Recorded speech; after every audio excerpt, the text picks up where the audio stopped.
right, so here's the first question. My company invested $15,000 each month into an account that pays 12% compounded monthly. How much interest am I going to earn over 4 years of investing? Note, folks.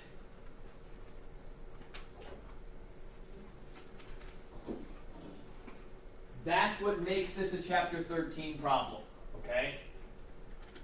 If I just said I invested $15,000 into an account that pays 12% compounded monthly, then it would be a Chapter 12 question, and all I'd be asking about is compound interest. But if I'm investing each month, then it's a Chapter 13 problem, and now we're looking at dealing with column 13-1. And note, folks, does it say we're investing at the beginning of the month? No. No. Therefore, you assume it's at the end and that it's ordinary. All right? So when you're dealing with column 13-1, you need to tell me which one you're doing, either annuity due or ordinary. Again, you don't have to tell me. You have to tell yourself so that you do it correctly. That's all I ask. Okay? Since it's ordinary and it's happening at the end of the month, you can just use the tables and don't have to do anything special. All right? So, what page am I going to go to? 1%. 12% compounding monthly. I'm on the 1% page. What row am I going to go to? 48. 48. 4 years, I'm going to invest 12 times, 48 periods.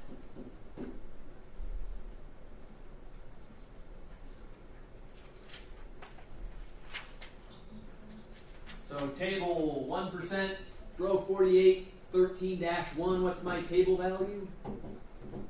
61.2226.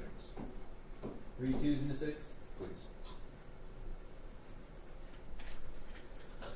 Multiply by what you're investing every period.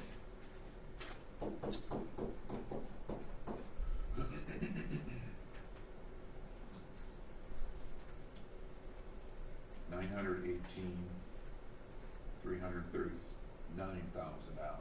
Run that by me. $918,339.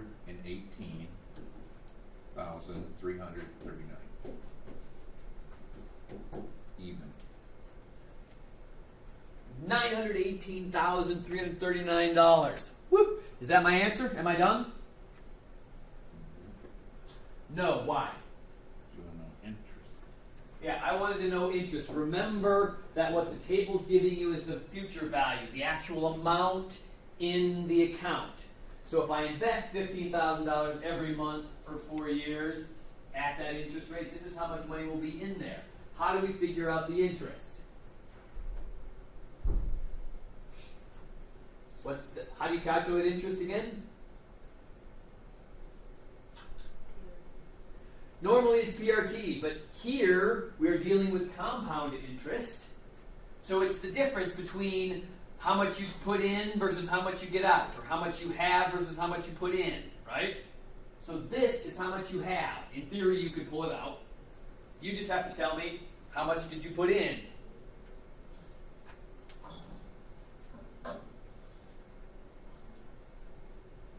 Would it be 15,000 15,000 times 48? times 48. Good. Because you're putting in that $15,000 every month for 48 months. Therefore, you've dropped $15K 48 times.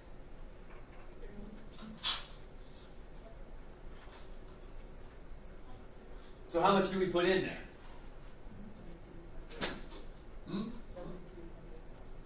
722,000? 720,000 straight up? Yeah.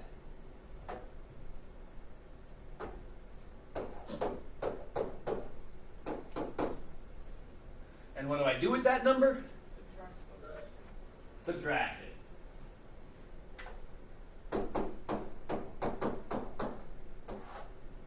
So how much interest did this little tiddly biddly account earn us over that 4-year period? 198,339.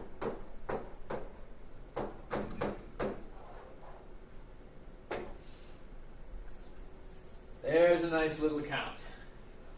Of course, this is more than likely, folks, a business account. Business accounts earn this kind of compound interest. Individual accounts don't tend to earn that kind of interest, right? If you're a single person or a family type of unit, you're not going to get that kind of interest unless you are heavily invested in other areas within this company. That's not going to be the kind of interest you get paid. But if you're a business that's been investing in these sorts of things, yeah, you could potentially get that kind of an interest rate. And it is, as you can see, relatively nice. All right, so not too bad. All right, how about the next one?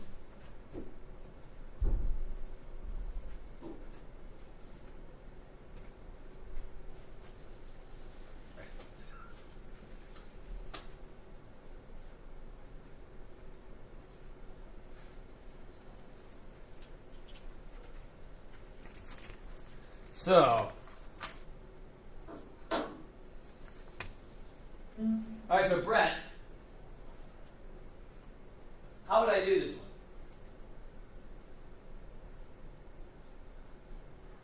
Help me out. What should I do?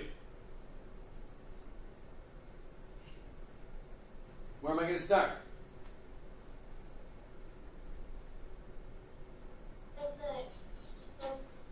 13-2. 13-2. Why are we using 13-2? Because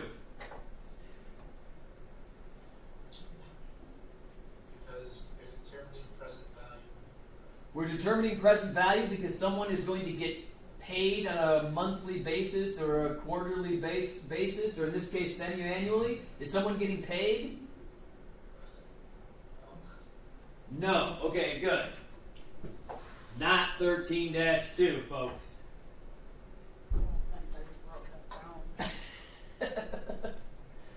What are we really trying to do here, folks? Just find out how much money. How much money do we need to invest in order to buy something? So you go 13.2, correct? 13.2 is for getting paid. 13.3 is for buying something in the future, right? So if you're investing to reach a goal, that's what 13-3 is all about. We are trying to invest until we have enough money to actually buy a crane at the end. Present value is when you're going to get paid a certain amount of money every period, right? There's nobody getting paid here. We're doing the investing every period. Therefore, it's definitely not 13-2. All right? So, what page are we going to go to?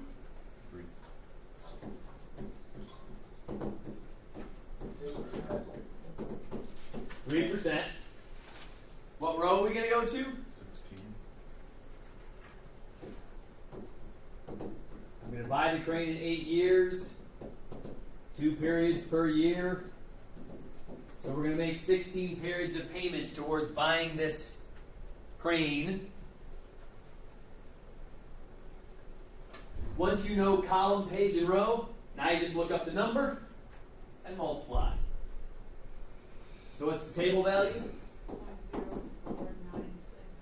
0.0496. 0.496.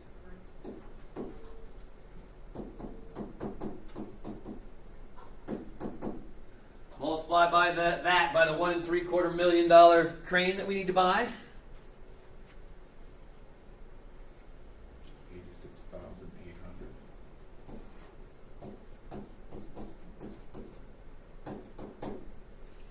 $86,800 every half year.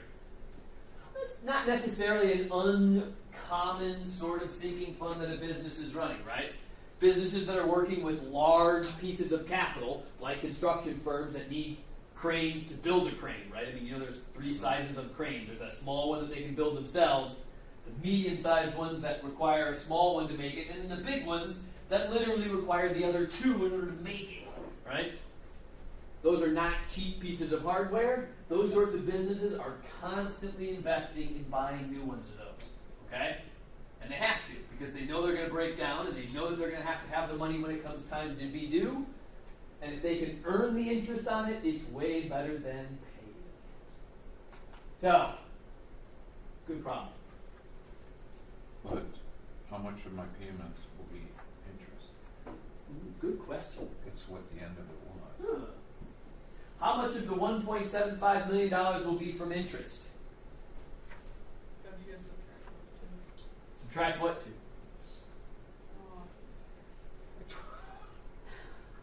Oh, How do you find interest in this, folks?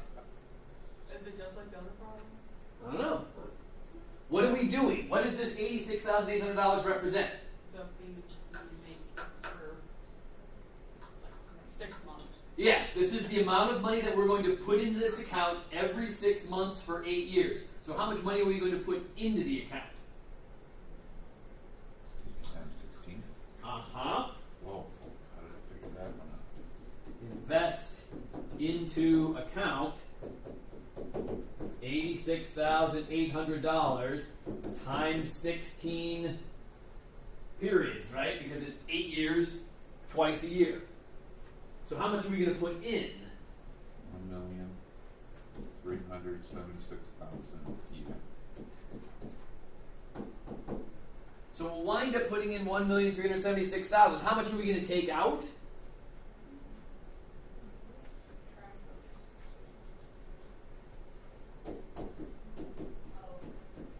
We do mean 1,300,088. What is it? What was that? Oh, you got a different answer over here? What was it? Oh, there was 1,388,800. Okay, that sounds a little They're right. They're right. It's got to end in an 8. I missed death or something. I'm old. Just Almost. like now? Yeah. Not as old as you. Well, I'm older than you, but I got an excuse. All right, so if you're going to take out the $1.75 million, the interest is the difference between those two.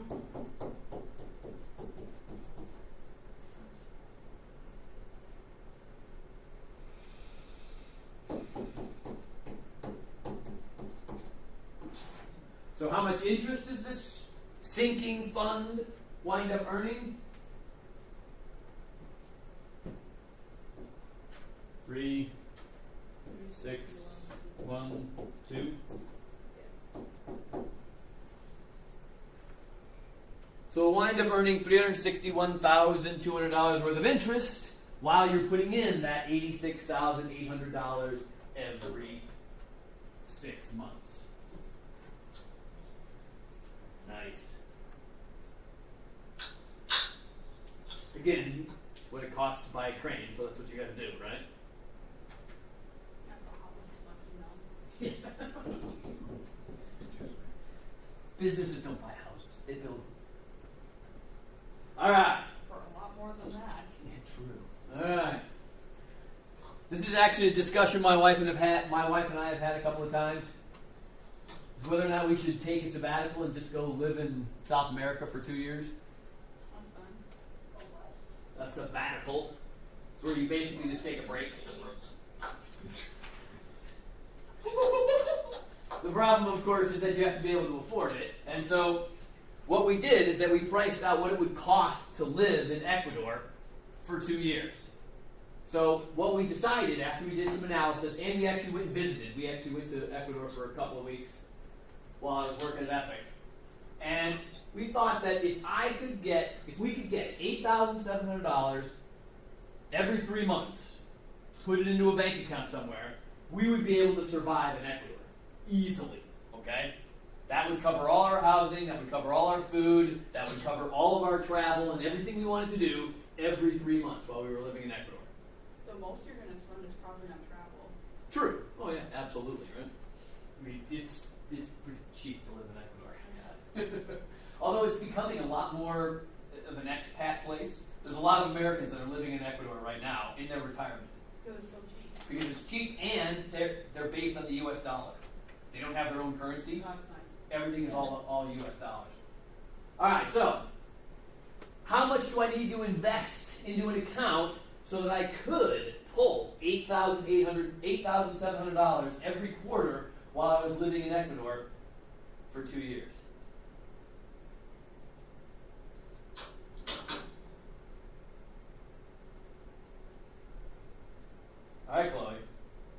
column am I using here?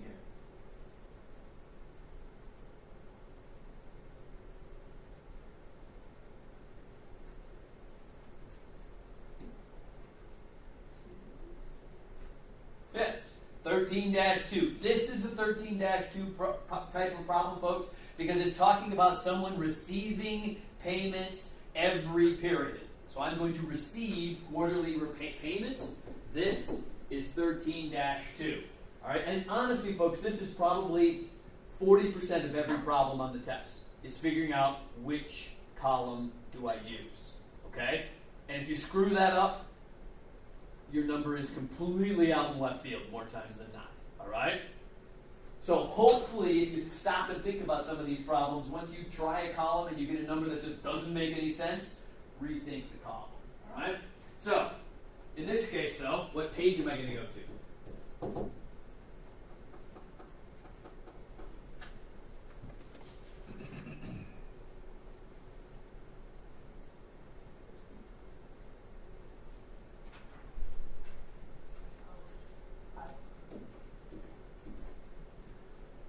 Start with the 6%, compounding quarterly. So divide by 4 and get that 1.5%. What row? 8.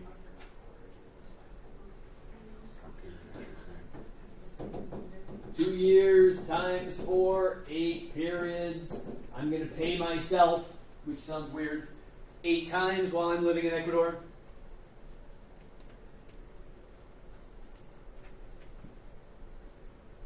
And so now we have, what's our table value? 7.4859. 7.4859. Sounds about right. Multiply by the take home every 3 months, in this case, to 8,700.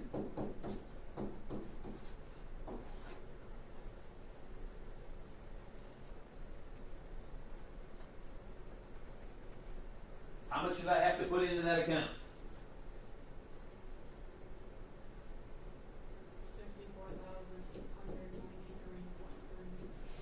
64,893.30. 30 cents. Yep. So I need to basically save up a shade less than $65,000, put it in an account, and then while I'm living in Ecuador, I can just basically live off of this money for 2 years, right? That's wrong. Yeah. Uh-oh. 65. It's 65,127.33. 65,127.33. Yeah. Mhm. Is everybody happier with that? Yeah. Okay. I think I forgot to put in I don't Missed the feel 9 bad at the end. now. I don't feel bad now. It happens. Don't worry about it. I still have because I wrote the number down wrong. That's embarrassing. All right, so now what about the second part of this? How much of my payments will be interest? How much interest will I earn on this account while I'm collecting my $8,700 every 3 months? This $65,127.33, folks, what does this represent? What you're getting. What am I figuring out?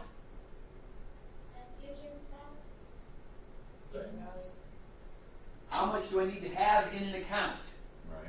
So what does this number represent? What you have. Future value. It's what I put into the account, right? At the beginning of the 8 years. Principal.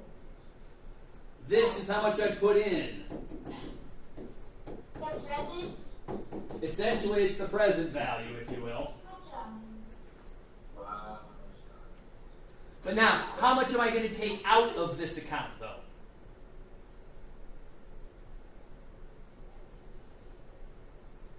Would you take the 8,700 times 8? 8,700 times 8, right? Because remember, this account is going to pay me $8,700 8 times. So how much is it actually going to wind up paying me? 69. 69,600. This is where I got mixed up. So now you would take the 65, 127 minus 69. That would give you interest. Okay. The one coming up right.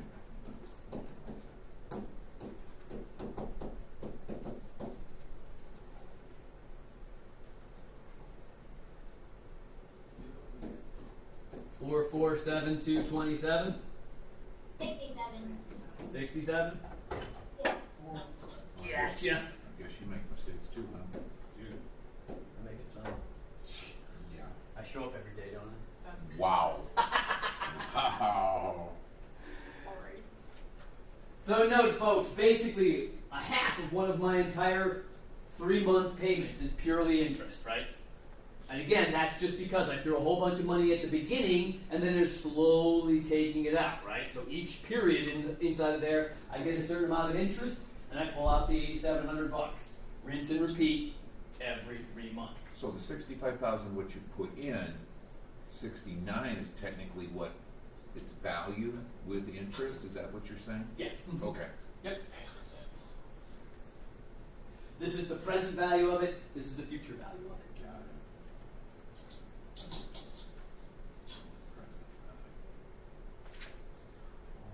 it. All right. Not bad? Again, getting your mind wrapped around these different types of annuity things. Oh, here's a great one. You know there will be a question like this on the test, right, folks? Yeah. I mean, you just know there will be, all right? Test.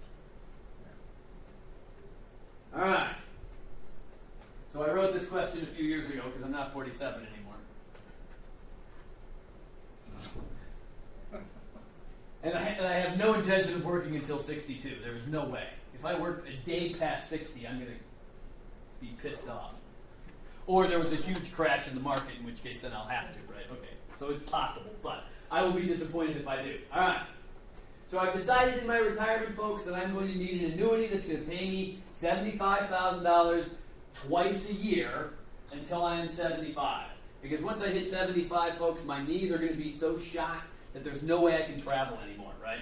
Traveling when you're in a wheelchair is just awful. I have no intention of doing it. Because by then, my back will be hurting, my ears won't work, I'll be blind. The only thing I'll be able to do is basically mumble, right? So, Maybe. well, my dad died at 80, my grandfather died at 80, my other grandfather died at 80. Guess what happens to me, folks? You die at 80. Yeah, that's pretty much what I'm assuming, right? So, that's why I plan to enjoy my early part of my retirement, folks, because 80 for me looks like about the cutoff age, right? Go ahead and retire now. I'm trying. I can't do it yet, all right? So, I'm assuming I'm going to earn 10% compounded semi-annually because I'm investing aggressively, all right? And let's assume that I have nothing saved at age 47, so I got to do all of my investing right now, all right? That would So. suck. Yeah. There's lots of people that could potentially be in that situation, right? Yeah. Right? I mean, think about it. Right? If you have kids, how long does it take for your kids to get... It's called muscle forces. I don't want to know. I will assume that half is not in any of these conversations. All right, so when you do retirement, folks, what do you have to do? You know it's a 2-part problem. What's part 1? How much I can pay in? That's part 2. Oh. What you need. Yeah. Part 1 is find out how much you need so you can get payments. Okay, it sounds backwards because you're doing the last part of it first, but you need to set up your goal. You need to find out what's that magic number you need to hit so that you can start getting your payments, right? So if you're getting paid, what column am I using here? Which is 2, aren't you? 13-2. What page am I going to be on? 2%? Why 2%? Well, because I'm sorry, 5%. I'm sorry, 5%. The other 2. Right, because 10% compounded semi-annually would be half, so it'd be 5. There you go. We're on the 5% page. What row are we going to go to for this particular column, folks? 30, Why 30? because it's 15 years 15 years of what? between 47 and 62. That would be the time you're putting, what you need to put in. What am I doing in this particular instance? This is where I'm paying myself. When do you pay yourself, folks? When you're retired, right? Oh, okay. So these are your retirement years. So be careful with that one, right? So this is not 30, but instead, 26. yeah, 26. Take 75 minus 62. Those are the 13 years that I'm going to pay myself from my retirement or during my retirement.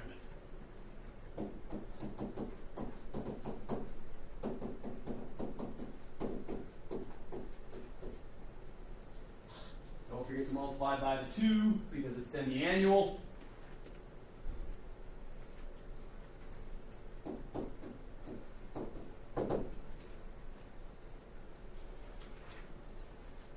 So 5%, row 26, 13-2.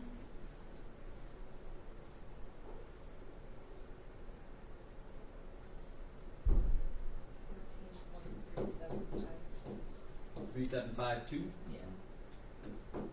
What do I do with that number? Multiply by 75,000. Multiply by the 75K that I want to get every 6 months. So what's my magic number, folks? How much money do I need to have? 1,078,140. So just a shade over $1 million. Reasonable kind of thing to hope for. I got 170,812. Jesus Christ, man. That's what I got. That's what you have on the board. Right. Right. Okay. From what we've added up there. Okay, you guys are making me nervous. Wait, never mind. I forgot a zero. All right. Guess we all don't feel bad now. That's what I'm thinking. We all make mistakes. Come on, it's Thursday. Tomorrow's Friday. No, that's still wrong. That's still wrong. No, that's right. That's right. That's right. That's what I thought. $1,078,140. You didn't do it in your head? What? I don't multiply 6-digit numbers in my head. See, you love math. Barely. That's not math, it's arithmetic. Whatever. What's the difference? Math is out. Okay, you're good now. Useless knowledge. You're good now, Charmy? A useless knowledge. Okay. All right, so part 2 is how much do you invest? How much do I invest each period to reach goal? So the whole point of doing this part 1 first is because you need the number that you need to get to while you're investing. So you have to calculate that first in order to come back and then figure out how do you invest to get there.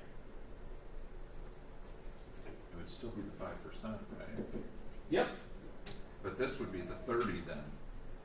Yes. Okay. But what column are we using now? I don't care. I just know the other two things. When we get done with this, can you go through and like put what we need to use each column for? Yeah. Okay. There's a Good. little summary that I created. Okay, good. Yeah. So I'm gonna need that. So, what do you do for this one? What am I trying to do in part 2? How much do I invest each period to reach a goal? What column is that?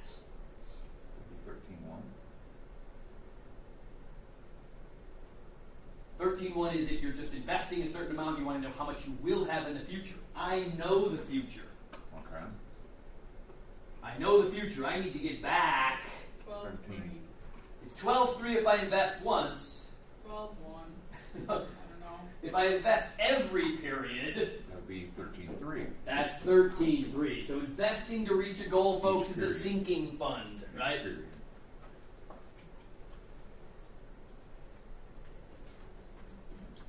Funds. We're going to stay on the same page, right? Because we're still earning 10% compounded semi-annually. But this time, this is my investment years. So I'm going to invest from 47 to 62, 15 years. Don't forget that I'm going to invest twice a year. So 30 periods. Now, what's our table value for this one? 0.0151. 0151. Does everybody like that number? Alright, now take that number and multiply by the goal we're trying to get to. $1,078,140. So what am I going to have to start investing, folks? 16,000.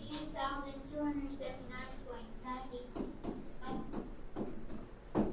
71? 91. 9. 91 cents.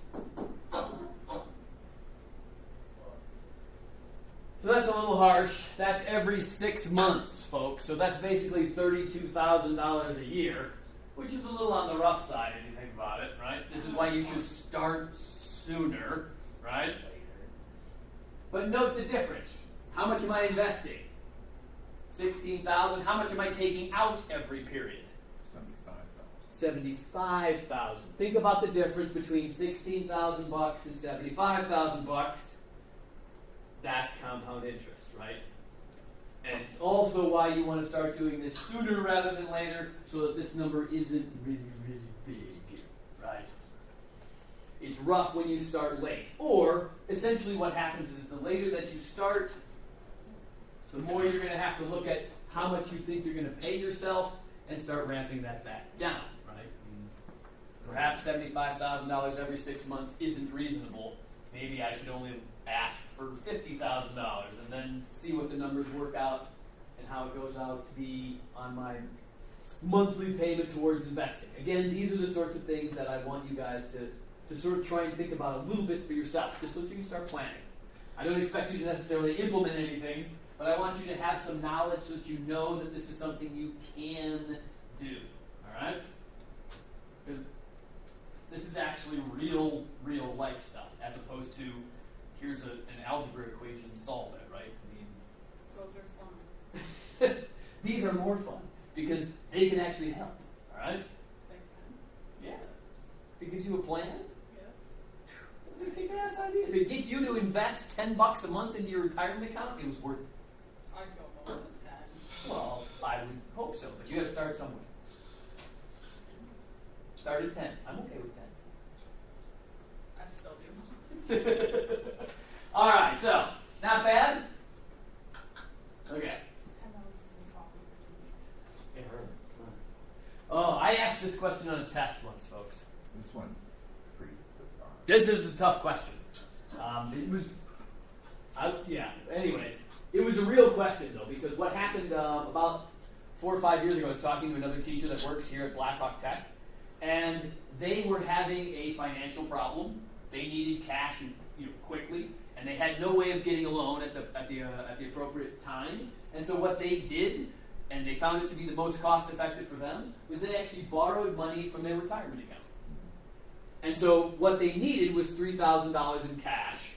And in order to get $3,000 in cash, they had to pull out $3,525 out of their retirement account because the fees and the penalties and the taxes on the money that they took out basically took away $525 of that money and left her with $3,000 in cash so that she could do whatever it is that she needed to do. I didn't ask, I didn't want to know. But the fact remains is that this actually happened to her. And so I'm like, sweet, this is a great question for this class, right?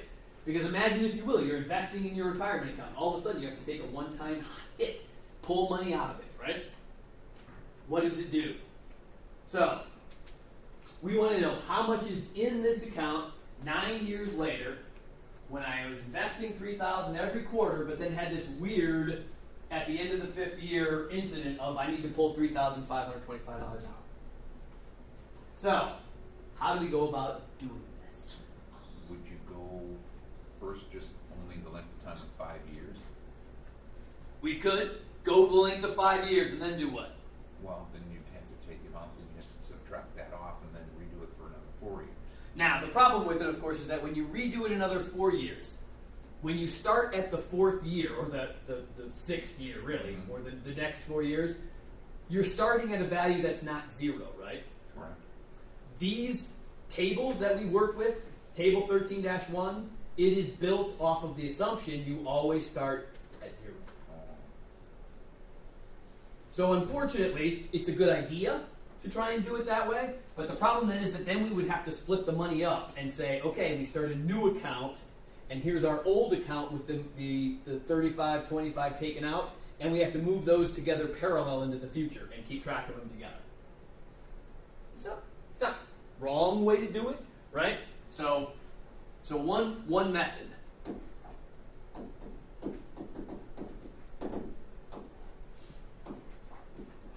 Move 5 years into investment.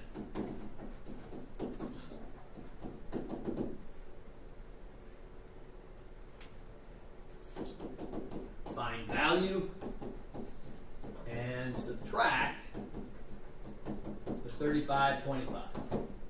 And now the problem is, here, to move forward, it has to be 2 separate accounts, essentially. To move forward, split money into 2 accounts.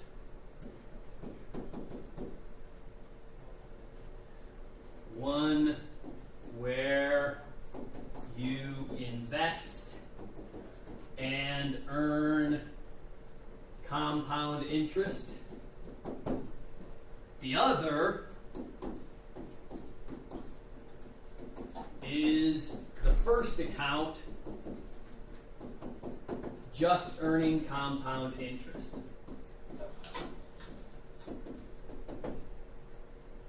So you literally have to start over, essentially. That's the problem, okay? So it's not a bad way to do it, because it's a very physical interpretation of what I said you wanted to do, right? So just walk ahead 5 years, split your money up, and say, okay, here's this separate account that's now just going to be earning interest. I'm not going to put more money into it. I'm going to start putting my money into a separate account and move that ahead 4 years, and move the other money ahead 4 years earning regular compound interest, a Chapter 12 calculation, okay? That is one method. Now, here is an alternative method, which I consider to be the easier way, in my opinion. That's a alternative. We get it. Yeah. Other way. How's that? That's perfect.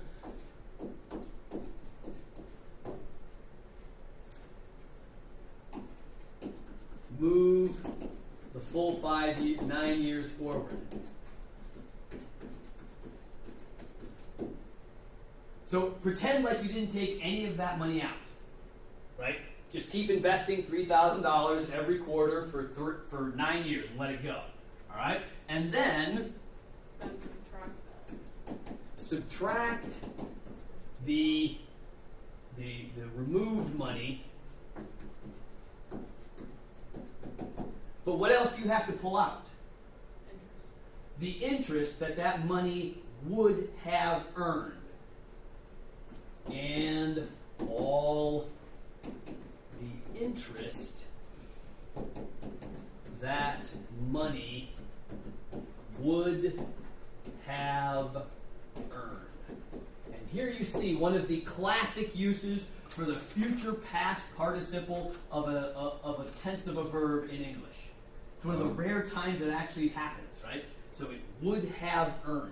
So it's future money, but it's in the past. Which is weird, but cool, because it makes sense, right? Because that $3,525 should have earned interest for those last 4 years, right? But since you took it out, you don't get it anymore, so you got to take it out with it, all right? So we can use column 12-1 to find all of this in one step. Because remember what 12.1 does. It calculates how much money you're going to have plus all of the compound interest as time moves forward, right? And what we want to do in this second piece here is to remove the money and all of the compound interest. So it's a one-step subtraction in order to pull the money out from that step forward. Because it's just the money plus all of its compound interest, and it's a one-time subtraction. So the idea is 9 years. Column 13-1. And what was my interest rate again? 8% compounded quarterly. 8% quarterly? Okay. 8% quarterly.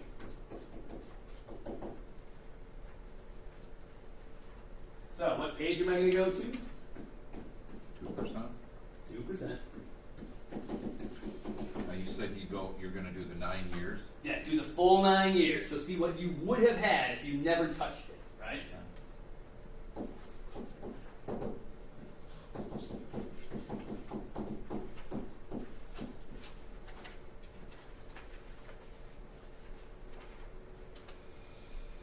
So what's my table value here?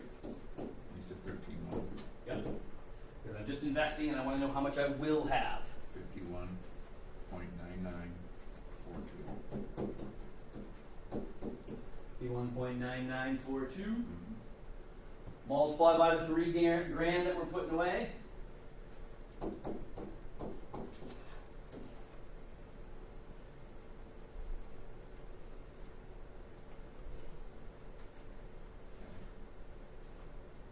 $155,982.60.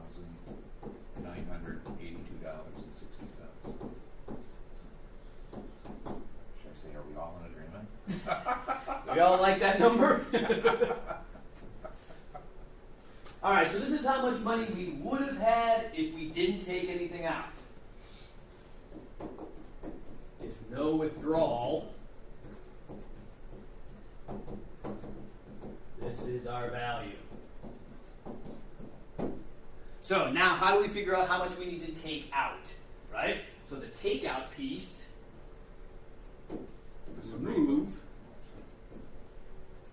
$3,525 and 4 years of just compound interest. Okay. And what do you use to calculate compound interest?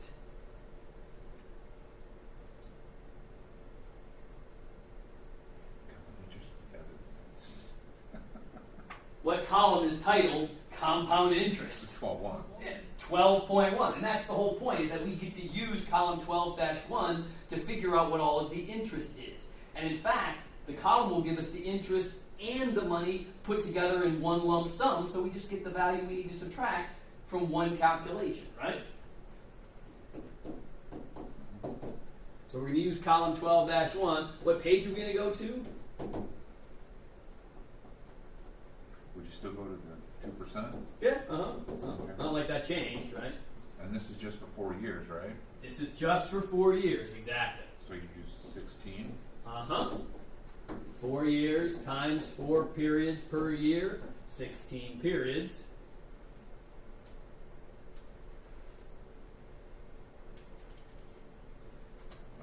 $1.3782. 1.3782. Is it 2.8? I'm sorry. I did say 2.8, didn't I? Or did I say 82? Okay, dyslexic. I have 2.8 wrote down. I probably read it wrong or heard it backwards and said it forwards, or whichever way it worked. Yeah, it's your fault this time. Of course it is. You can always blame me. I'm the teacher. That works. Right? Come on, that's been a student thing for years. If you fail a class, it's not your fault. It's the teacher's Yeah, fault. just ask anybody that. I wish. Because I actually have problems. you weren't taught properly. So it's the instructor's fault. I told that, so there. So how much money did I lose or did I not gain by pulling out that 3525? 4,839.12. So this is basically the 3525 plus the interest. So what do I do with this number? Subtract those two. Yeah, just take it out, right? This is the amount of money that you basically have lost because 4 years ago you took out $3,525. And that number, of course, will keep growing into the future, right? Because it will keep not earning compound interest at a larger rate the longer time goes by. It's another one of those things to point out to you that taking money out of a retirement account is a really bad idea.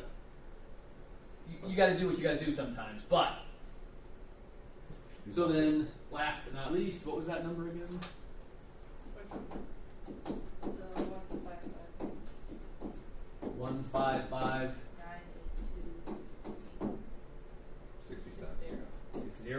Subtract the $4,839.12. How much is really in this account at the end of 9 years? 151,143,4. That's a scary problem. It's a good problem, but it's more than I would ask on the test, folks, just so that you know. Oh yeah, but you asked the other one, the one before that. Well, yeah, the one before that's going to be on the test. Oh, You know that. This one, this is just outside the realm of possible for a test. Okay, this is just a little too complicated for me to ask on a test, just so that you have a basis, a gauge to decide where you have to go when it comes to knowing what's going on for this particular chapter. Yeah.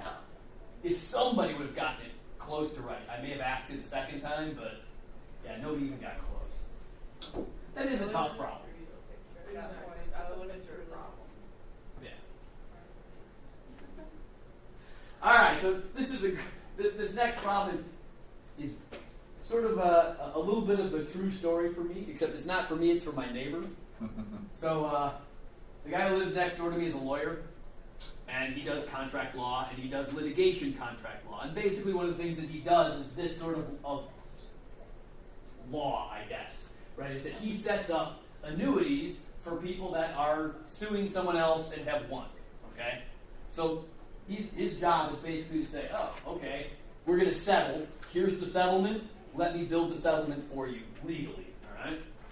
And so what he told me is this was, we have parties at our house regularly, so the neighbors always come over because we serve good alcohol. So, anyways. That's fine.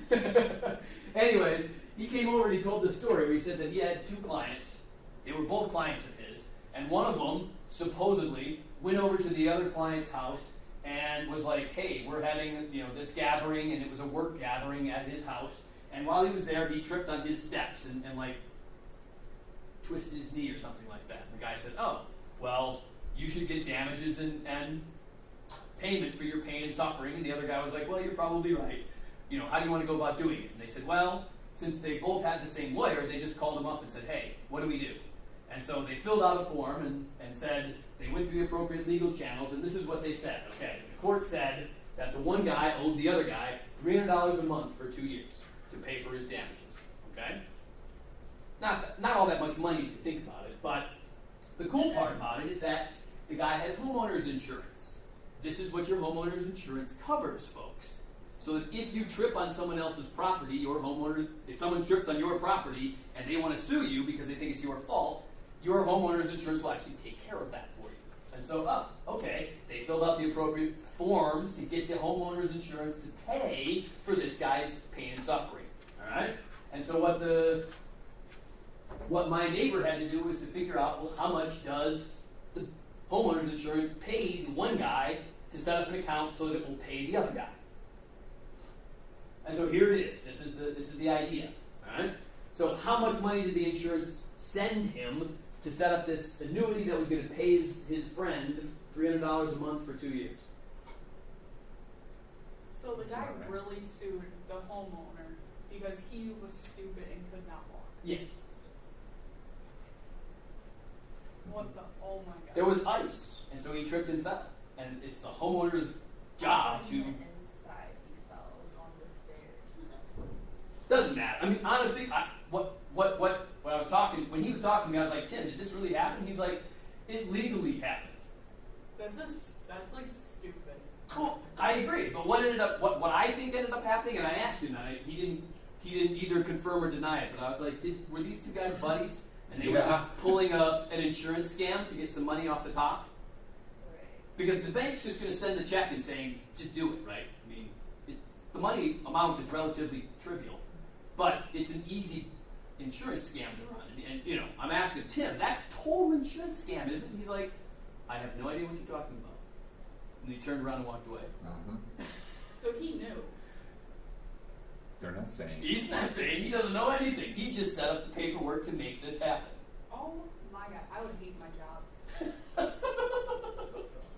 All right, so anyways, how much, folks?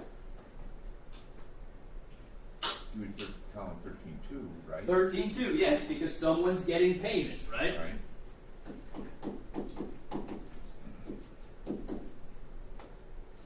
What page are we going to go to? 0.5%. 0.5%. 6%, doing it monthly. We're on the 0.5%. What row are we going to go to? 24. 24, because he's going to get 2 years worth of payments. 12 of them per year.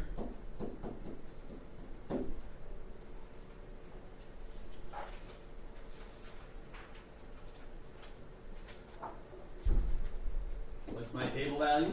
22.5629. 5629. Niner. How do I write at the end? Yeah, you just say it. You don't write it.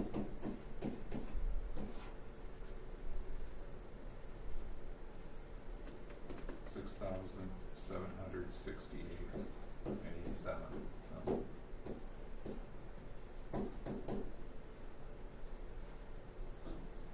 So basically what happened, right, is that the insurance company, because my neighbor filled out the appropriate forms and paperwork, sent this much money to a bank that basically was going to, or to one of the guys saying, here, this should be put into an account that creates an annuity that's going to pay this guy $300 every month for 2 years. Now, it's my guess that what happens, once those two guys got this $6,768 check, what did they do with it? You split it. They split it 50-50 and both walked away, right? That's my belief. So it was an easy way to collect $3,300. And all it took was a little bit of insurance fraud. I hope it's not what they Jail really time. did, but yeah, it is jail time, absolutely, right? Why But would you risk it? Gotta get if caught. you've done it once, No. Work in the corner. I suppose. That's better than going to jail. I would think so, but again, it was just one of those weird stories that when he was done, I was just like, was that a true story or was he just making it up? I Have still don't another know. drink. Yeah, exactly. But anyways, that's how it works, folks. And this is how structured settlements work anyways, no matter how they're done, whether they're legal or illegal. This is how it's done, right? Someone is going to set up an account where you drop a whole bunch of money at the beginning, and then it's going to get doled out a little bit at a time, and there will be interest accumulating while you're doing that. All right? All right, so how about this one? I invested $3,000 at the beginning of each quarter into my 401k for 12 years. My 401k averaged a 10% compounded quarterly return. How much is in my 401k at the end of 12 years? Simple, right? What column am I using here, folks? 2.5. That's what page. What column am I'm I sorry. using? 13.1. 13.1.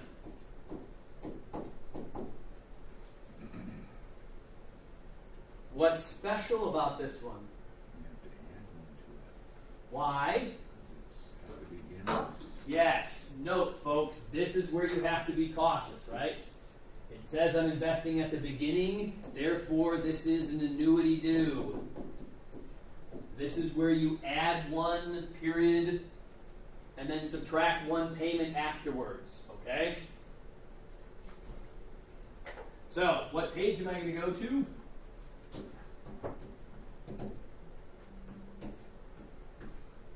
and a half. 10 divided by 4, 2.5. Mm-hmm.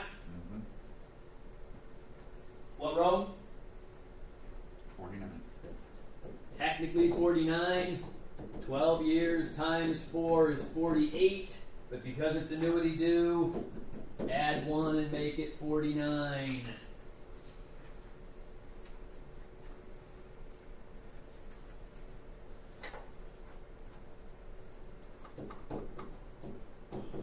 So what's my table value?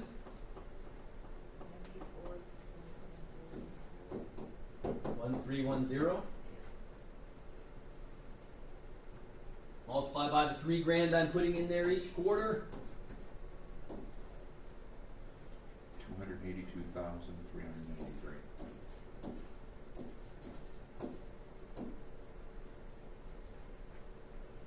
And then what do I have to do at the end? Subtract 3,000. Right. Don't forget at the end, folks, after you've done all of this, that to fix the fact that you added an extra row, you subtract an extra investment at the end, right?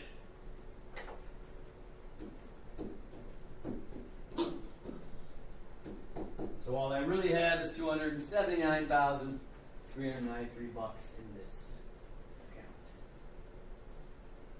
So look for that invest at the beginning statement so that you can fix the ordinary annuity to an annuity due using column 13-1. Alright? Alright. Last one. Yeah, this is about 3 or 4 years old. I don't think McDonald's charges as much for its franchises anymore, but it used to be, and again, this is like 5 or 6 years ago, that it cost $100,000 to buy a McDonald's franchise. That's just the franchise, folks. You still also have to pay for the building, the employees, the materials, et cetera, et cetera. This is just so that you can say that I own a McDonald's franchise, okay? And it used to be that McDonald's would only let you buy it if you had cash on hand. It used to be a big deal, right? I mean, McDonald's used to crank out franchises left and right to some degree, and so they could charge a premium. Well, when their franchising started to slow down a little bit, they were looking for ways to try and get people to start up franchises. And so this is what they came up with, was a way to try and get people in. They basically created an installment plan, right? They said, you don't have to give us the money all up front. You can just pay us over 3 years, and tell you what, we will even give you some interest while you're investing towards your McDonald's franchise. So they promised to give 12% compounded monthly interest while you're investing. And so as long as you send them a certain amount of money every month, after 3 years of sending them that money, bam, there's your McDonald's franchise. Okay? So, what do I use to figure this out?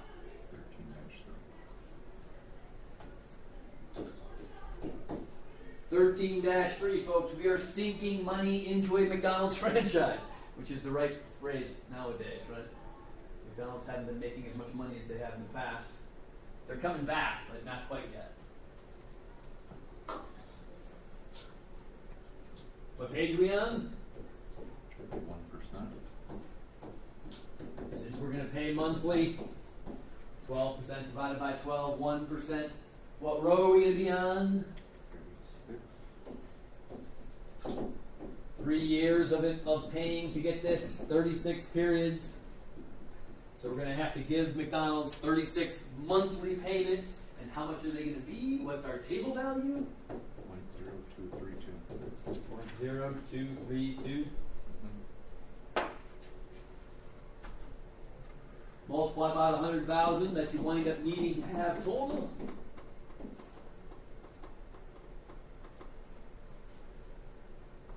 How much do we have to give them a month?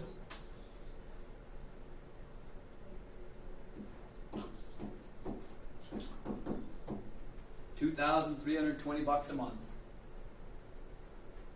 So basically, if you want to go on the installment plan to buy a McDonald's franchise, folks, that's all it takes. $2,320 a month for 3 years, and you'll be the proud owner of a paper hat.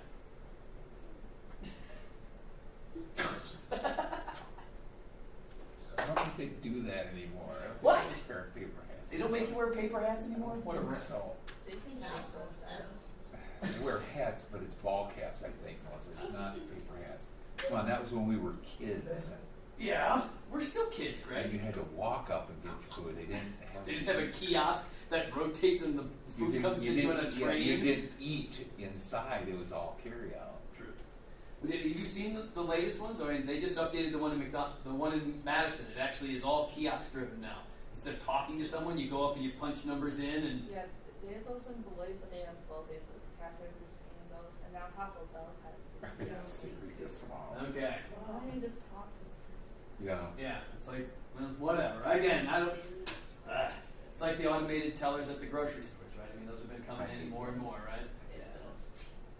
Well, it's part of life, folks. All right. So, anyways, there's our review for chapter 13. How about chapter 13 homework question?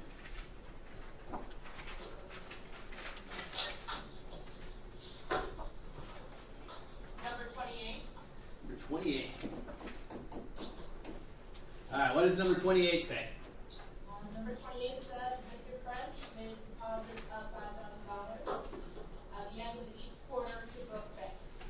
Wait, you deposit $5,000 at the end of each quarter. Okay. Which pays 8% interest compounded quarterly. 8% compounded quarterly.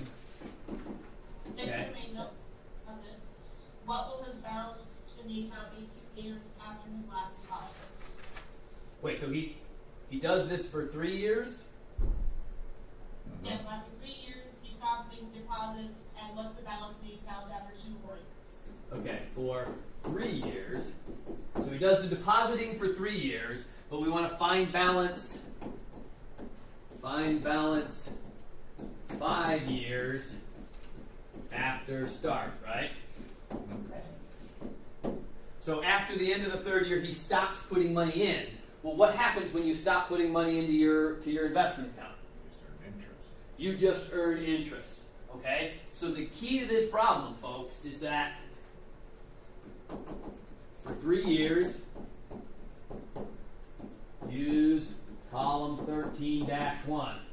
Because we're investing and we want to know how much money we will have. At the end of 3 years, though, we quit putting money in. But we're going to keep earning compound interest for another 2 years. So, for 2 years, what are we going to use to calculate compound interest? 12-1. 12-1.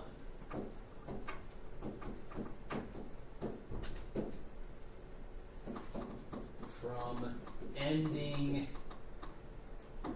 value of first step. Right? Because we're going to have a certain amount of money in the account at the end of 3 years. And then that money is just going to grow simple, straight, compound interest for 2 years afterwards, right? Alright, so cool. Step 1, 3 years of column 13-1. What page are we going to go to? 2%. 8%. We're doing this quarterly. We're on the 2% page. What row? 12. 3 years. We're going to invest that money 4 times per year. 12 investments. 12 periods of investing. Sweet. What's our table value?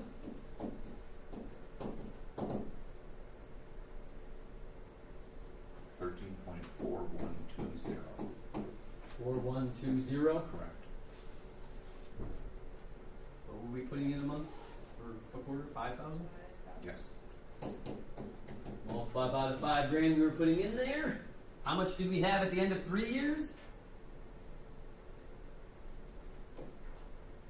$67,060. $67,060. Mhm.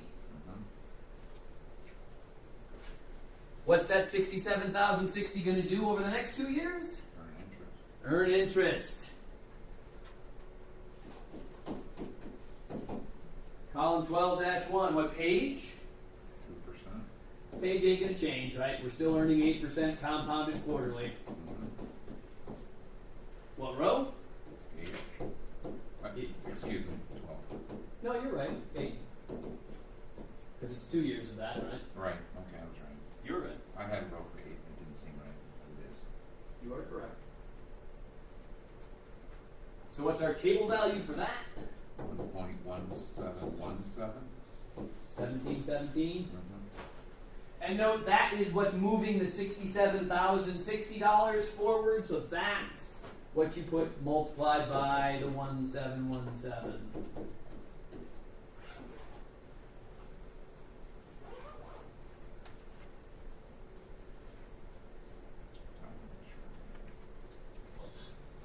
So what are we going to have in this account?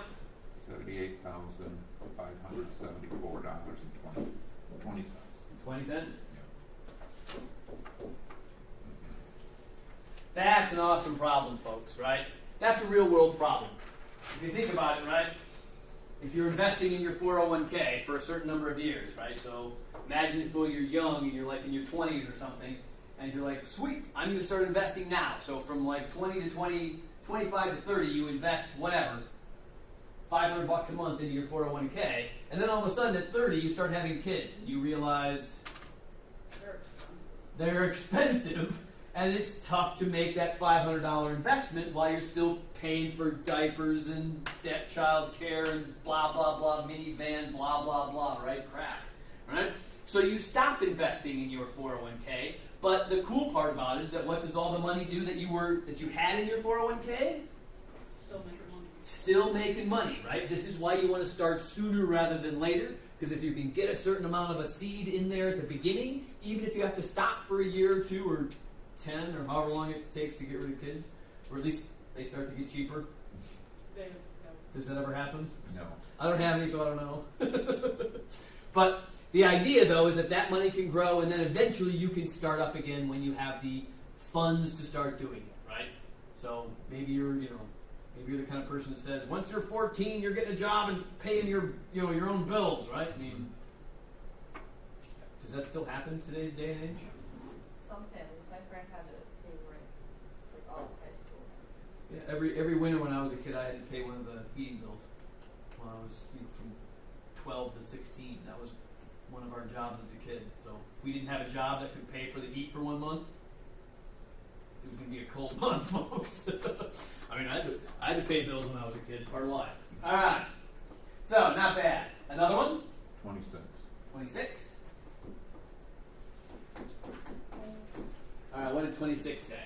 Mike Macaro was selling a piece of land. Okay.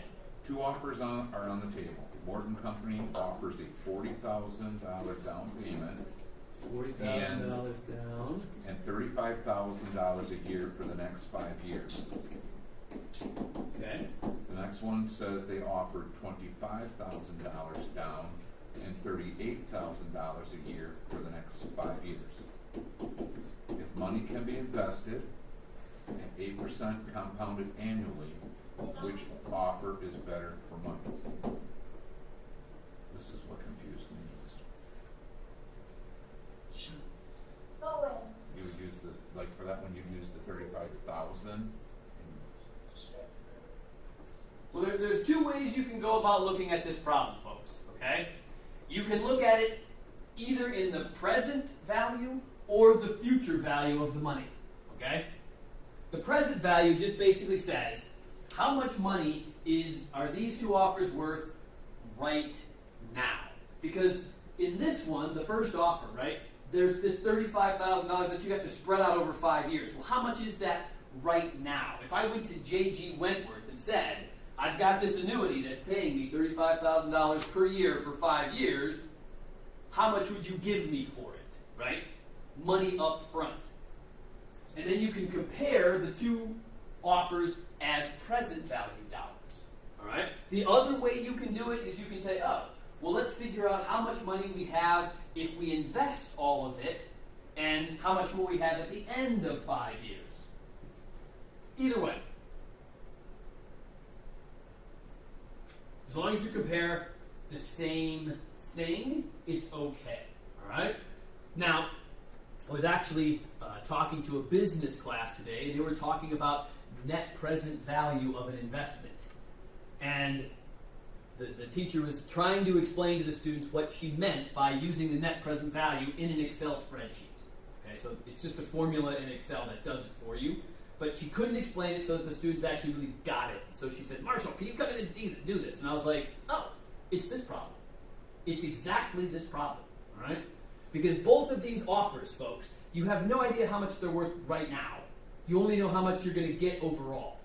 And you still really can't compare the two of them because there's interest being earned the entire time, right? So how do we work our way back, all right? So convert all the dollars to present value. Convert all dollars to present value. When you say convert all dollars, you mean the down payment and the other one? Yeah, So the $40,000 is worth $40,000 right now. I mean, Right. that's what a down payment means. But how much is the $35,000 per year for 5 years worth right now? Okay, in other words, how much money would we have to put into an account so that we could get 5 payments of $35,000 per year spread out over 5 years? What do you use to figure out how much you need in order to get payments? Use sinking value under 13.3, right? Getting payments? Oh, I'm sorry, 13.2. 13.2. So use column 13-2 for the 5-year payments to convert to present value. And folks, that's basically how much is this annuity worth right now. Again, the same concept of taking the buyout when you win the lottery, right? If the lottery said, I'm going to pay you $35,000 per year for 5 years, how much would they give you up front? That's the same sort of question, all right? So, we're going to use column 13-2. What page are we on? 8%. 8%, and since it's annual, span 8%. What row? 5. 5 years, and since it's once a year, it's just row 5. So, what's my table value? 3.9927. So the table, 3.9927, you said? Mm-hmm. All right, so multiply that by the 35,000.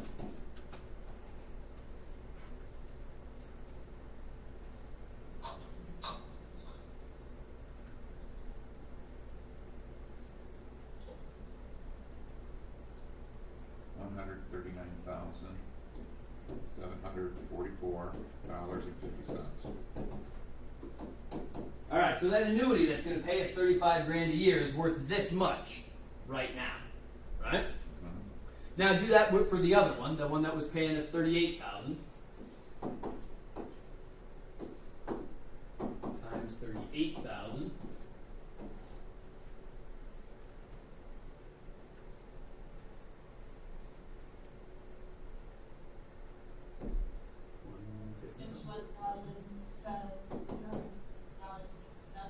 What was that? Sorry. Oh, 151,722.60. All right. So does that mean the offer 2 is better?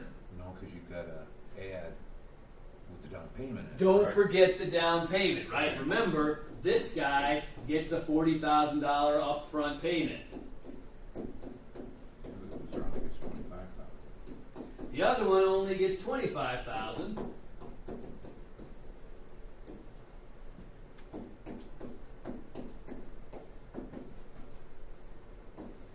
Which one's worth more money? The left.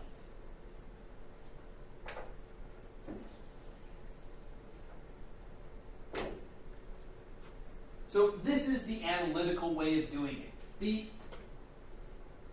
The heuristic way of doing this, folks, is note that the amount of money that these two offers are over 5 years is the exact same amount of money, right? If you think about it, what's the difference between the two down payments? $15,000. What's the difference per year? What's 3,000 times 5? 15,000. Both of these folks are going to pay you the exact same amount of money, right? So what's better when you're getting the same amount of money?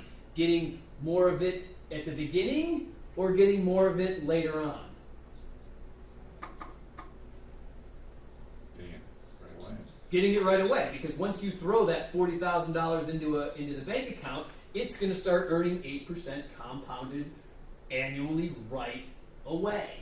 It's always better to get the money up front if the total amount of money is going to be the same. So heuristically, you should look at this and say, hey, offer number one has to be better because you get your money faster. And faster is always better, folks. Period. When it comes to money. Okay? Alright, so the cool part about it, folks, is if you do this going the other way using column 13-1, it'll still work out the same, that offer one is better. Alright, one more? 18? Oops, I'm red. Which one is 18? I think this one is the retirement one too. Okay. So bankrate.com reported on quote all this useless. So Jill Collins, 20 years old, decides she needs to have $2,500 in her retirement account upon retiring at 60. How much does she need to invest each year at 5% compounded annually?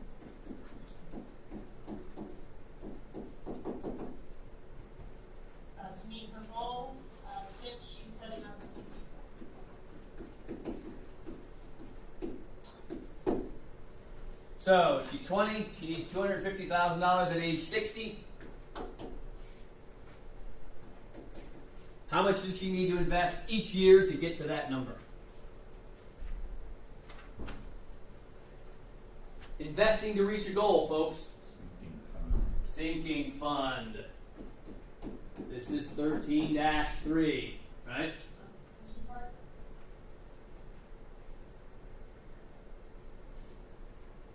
It's not two parts because they're not actually asking to how much. She's not talking about getting the payments. She's just talking about getting to the number that she thinks she needs.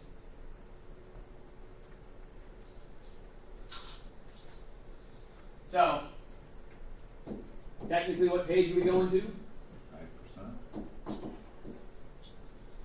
And since it's annual, you don't have to divide by anything. What row? 40.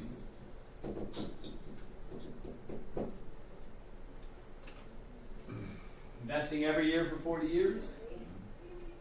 What's the table value? 0.0083. Multiply by $250,000.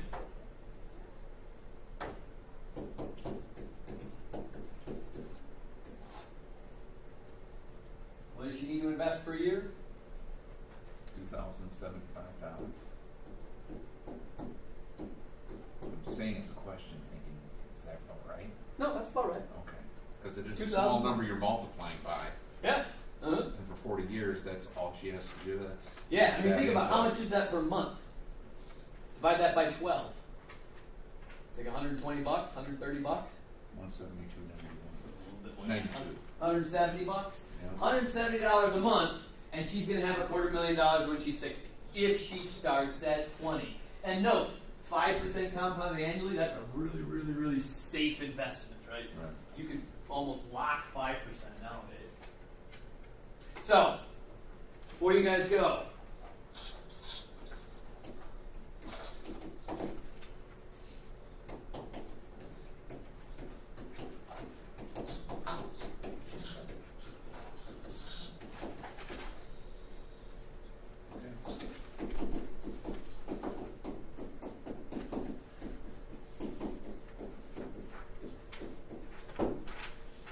what column 12-1 answers is how much money will I have in the future if I invest once right now? If I put a certain amount of money in, bam, how much will I have 5 years from now, 10 years from now, whatever, given a compound interest account? Okay? Just a $1 simple, just throw in, say, $100 and then. Yeah, what's it going to turn into 10 years later, right? You're not going to put in the $100 every period, just once. All column 12 problems will be where you invest once, right? So column 12-3 is how much do I need to invest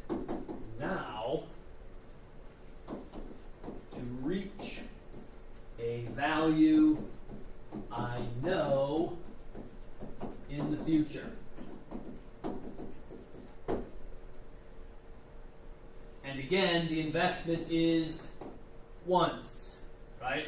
Because everything in column 12 is the investment is only once, right? Column 1 is walking forwards, column 3, or 12-3 is walking backwards. You know you need $8,000 5 years from now. Where do I need to be right now to get there in the future?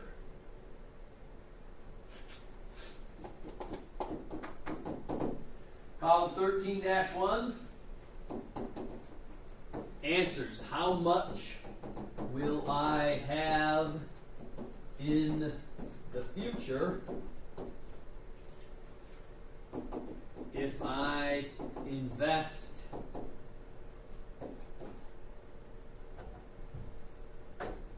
an amount each period?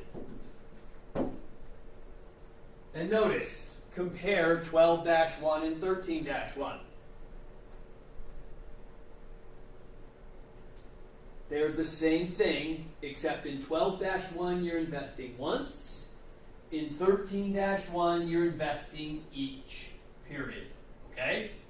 They're essentially the same thing. It's just a matter of how many times are you putting the money in, right?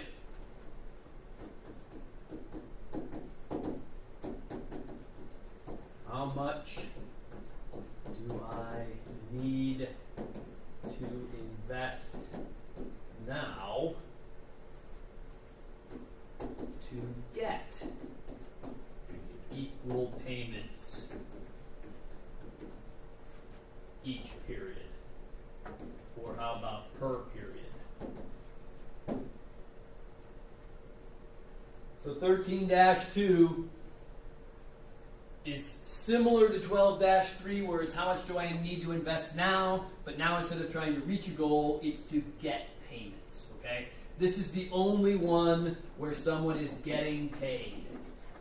All of the other columns in this section, folks, are about investing. This is the only one where the investments are leading to a monthly or quarterly or per period payment, all right?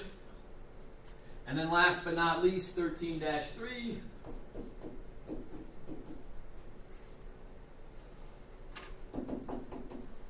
How much do I need to invest each period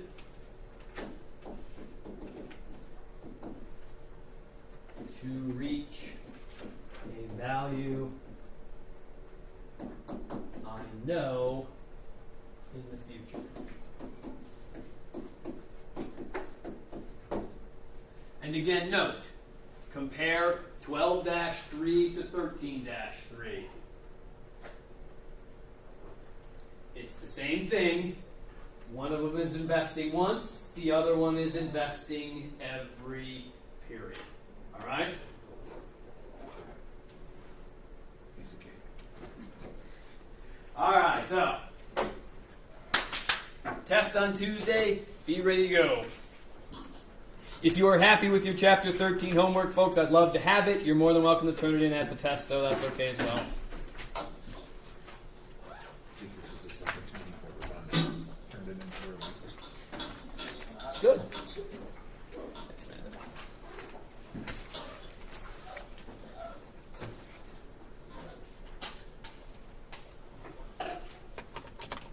Here, we're going to be driving home in snow. Nah, that's not going to happen till later. You know. Hey, oh, that's right. You don't.